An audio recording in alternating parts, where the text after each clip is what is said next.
Extracting cooling channels from your mold and getting them set up correctly for simulation can take a lot of time. But with Moldex3D's new interface and toolset, designing and organizing your cooling circuits is now much faster and a whole lot easier. In today's advanced tips and tricks, I'll perform a mold extraction and we'll be taking a look at the new cooling channel loop wizard and Because how it they can are help line-defined streamline objects, your they get cooling a channel higher design quality workflow. mesh and a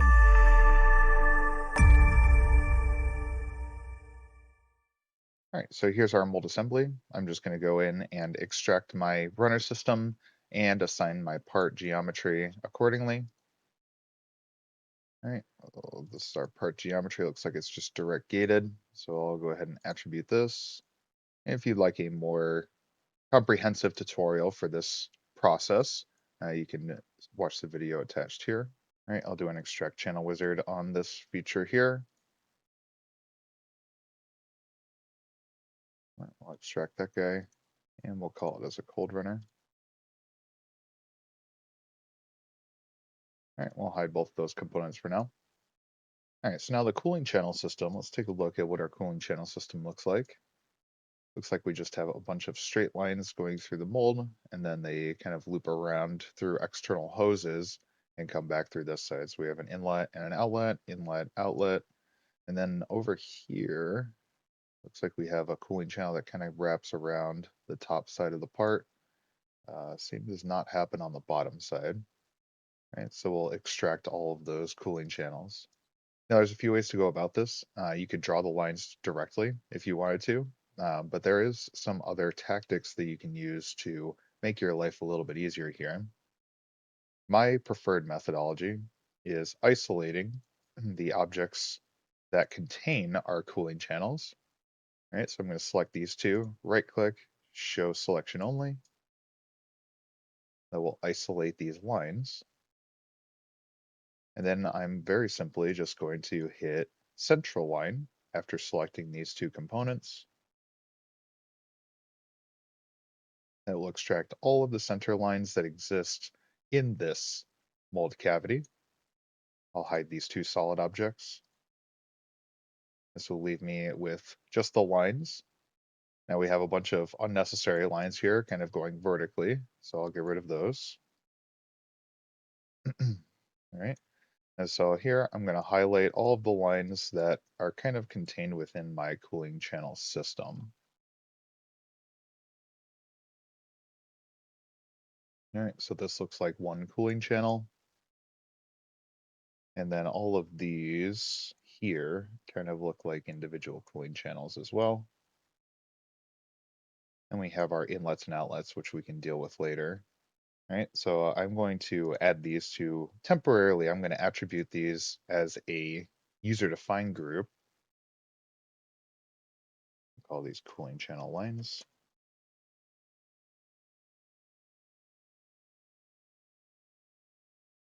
We can turn those off temporarily. And then the rest of these we can actually just get rid of. I'm just going to highlight all of these and delete them to get rid of all that unnecessary information. Now we do have one more thing that we need to worry about, and that's the hoses that go external to the mold. Then we'll bring back all of the rest of our mold. I'm going to isolate just the hoses here. Right click, show selection only. And I'm going to do the exact same thing. So I'm going to extract center line from these components, central line, right? And that will extract the center lines from these hoses. Right. Once again, I can hide these and I'll attribute these guys under that same cooling channel lines user-defined group. Excellent. So now we have our cooling channel circuits extracted as lines. And once we have our cooling channel circuits extracted as lines, now we can use the cooling channel loop wizard. All right, so I'm going to go to the model tab. First things first, I'm going to create a mold base, which is just going to encapsulate everything. That's just a requirement to use the cooling channel loop wizard. Right? We'll interact with the mold base a little bit later on. Right, and then I'm going to go into, after hiding the mold base, I'm going to go into the loop wizard. Right, and this will allow me to create a bunch of objects or merge a bunch of objects together And this puts all of these tools in one place. All right, so for example, if I have curves, I have this one, this one, this one, this one, and this one. Those are curves that represent one cooling channel circuit. My inlet is here, and my outlet is here. So now I have some tools here that allow us to combine. You can see that the green curve is representing that only this line is really valid because the water is trying to flow from the inlet to the outlet, but there's no merging of the lines here. So I have a few different tools to handle this. The first one is connect curve. This will connect the curves to a external point. I have bridge curve, which will bridge two curves together using more of a smooth line. I have merge curve end, which will take two separate curves and merge them together. I have between curve, which will create curves between two selected curve objects. I have the line tool, which just allows me to draw lines. And then I have move curve end, which just allows me to directly move one end of a curve to another. All right, we're going to use the bridge curve tool, which will allow me to create a line from this point here to this point here, effectively merging the two.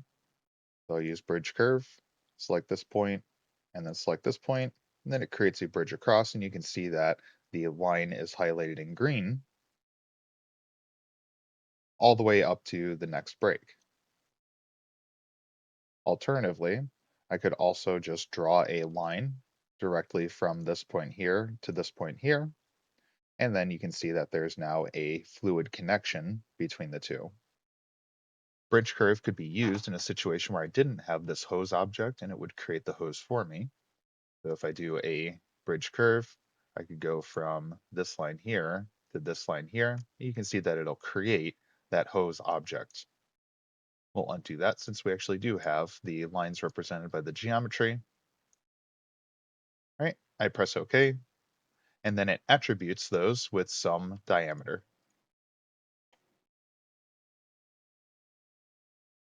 All right, we can see that there's a duplicated line left over.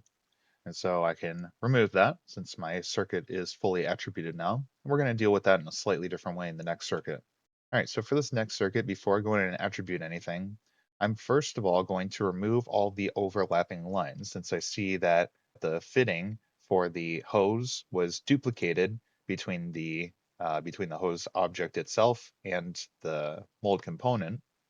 So instead of having to go in and delete all of those individually, I'm simply just going to use the tool called remove overlap. All right, select curves to remove overlap. I'll select everything, check mark, and it should go in and delete all of those overlapping lines automatically. Very nice tool to make things a little bit easier from a selection point of view. All right, so let's move on to the next circuit. I'll go back to the loop wizard and rotate around to the side this time so it's a little bit easier to select everything for just that loop. Enter. All right, and there's one more tool that I want to show off here, which is move curve end. I can quite literally just take this end and move it here. And then I can do the same thing, move curve end. I can move this curve of and put it there. And we can see that the whole circuit is now highlighted in green. Okay, and it creates the cooling channel for me. All right, now it is trying to attribute all of these lines using the mold geometry that it was extracted from. But if you wanted these lines to be all the same diameter, then you can quite simply just go in and attribute them. You can either select them from the model tree or you can select them individually from the modeling window, attribute, and then we can just say, I want all of them to be 9 millimeters, press enter, and close.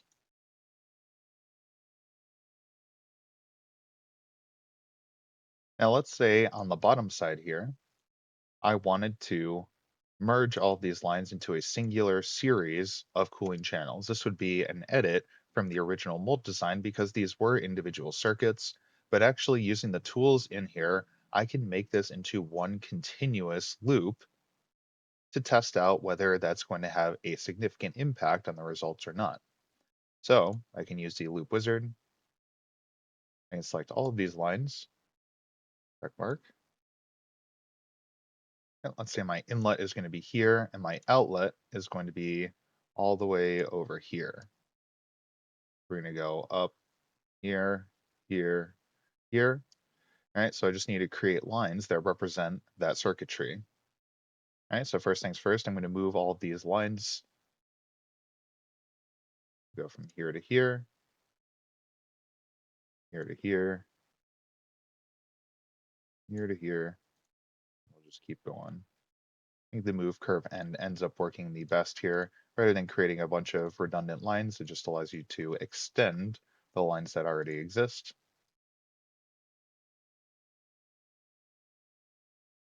All right, so we can see the green is already created up to here. So I just need to create bridges across.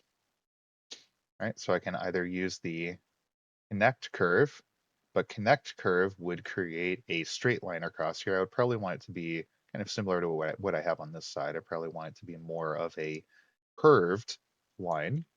And so I'll use bridge curve instead. So I'll select the end of this curve and the end of this curve, and it'll create that curve object for me. And I'll just do this all the way across. So I'll go bridge curve from here to here, right? And then one more from here to here. Excellent. And now it has highlighted the entirety of that line, and I simply just click OK to have it attribute everything all at once. I can then go in once again if I wanted to attribute everything to be the same diameter. All right, let's say I wanted the diameters here to be 8 millimeters. I can type in 8, press enter. That'll reattribute those diameters. All right, and we'll get rid of that for the time being. All right, now this last circuit, I'm going to have to do a little bit of work with. This last circuit goes around here and then out over here. And so I'm going to need to cut off a lot of these dead ends. It's not necessary, but it is useful to represent the actual flow channel rather than these dead ends. The dead ends don't necessarily hurt the simulation, but they do contribute to the element count, which can slow the simulation down. All right, so I'm going to use the cooling channel loop wizard, highlight all these, check mark, inlet will be here, outlet will be here. Now you can see that it's automatically kind of looking to remove all of these dead ends, which is great.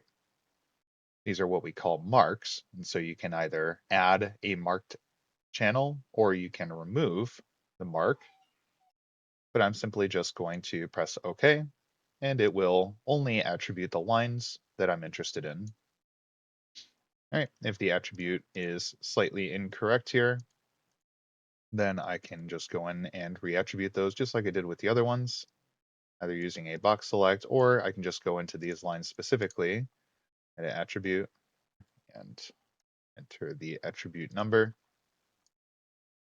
All right, and it creates those cooling channels for me. All right, I can turn on my entirety of my cooling circuit.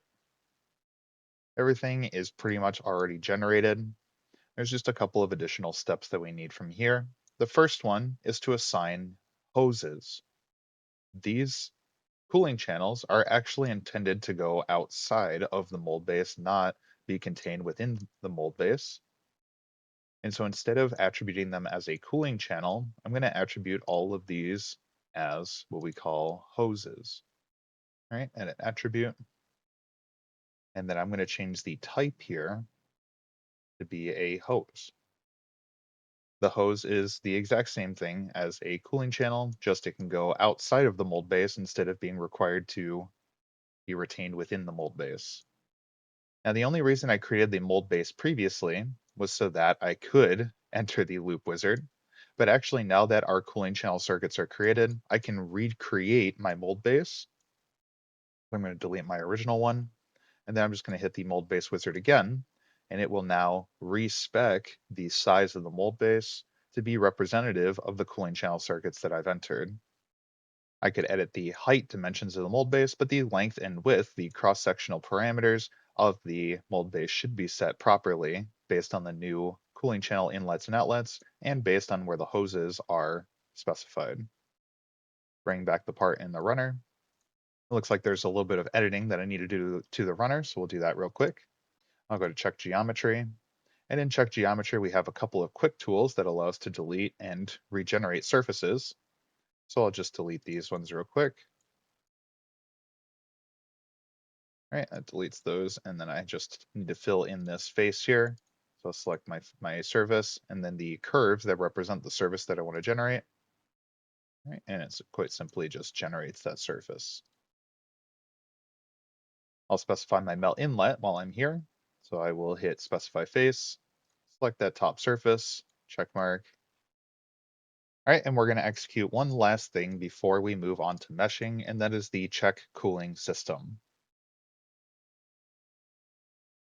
This will tell us if there's any issues, such as the inlets and outlets not being available, or if the inlets and outlets aren't on the mold base wall, or if the cooling channels are going through the part, or any of the edits of my cooling channels don't make complete circuits.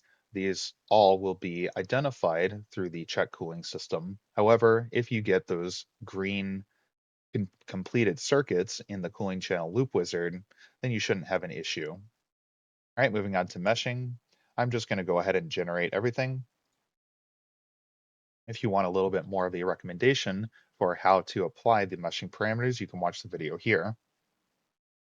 But I'm just going to go ahead and generate all of these using the default Moldex3D meshing parameters.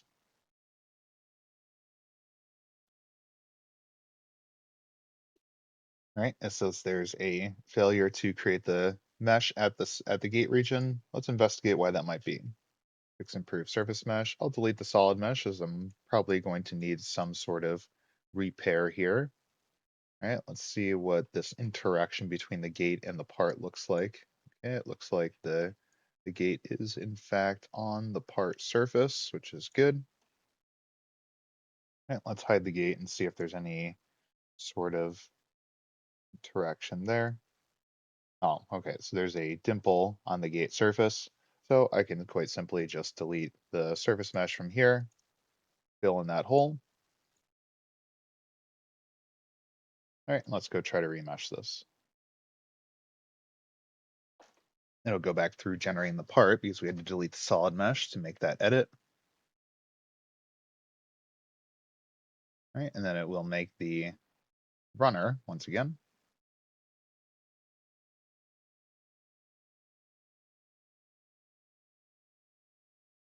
Excellent, and you can see that it goes in and regenerates the connection between the runner and the part. Our cooling channel lines are created using a nice hexahedral pattern, just like our runner. Because they are line-defined objects, they get a higher quality mesh and a more regular mesh density, which is very nice. Very cool thing about our line-defined technology. A very good benefit over using solid. And then our mold base will be generated using tetrahedral elements. All right, I hope you enjoyed this quick breakdown of the cooling channel loop wizard and how you can use it to very efficiently extract your cooling channel lines from your mold geometry. If you have any topics that you'd like to see discussed in the future, you can leave it in the comments below. You can leave a like on your way out. And please subscribe to the Moldex3D North America YouTube channel to get notified of when videos like this will be posted in the future. Thanks, and we'll see you in the next one.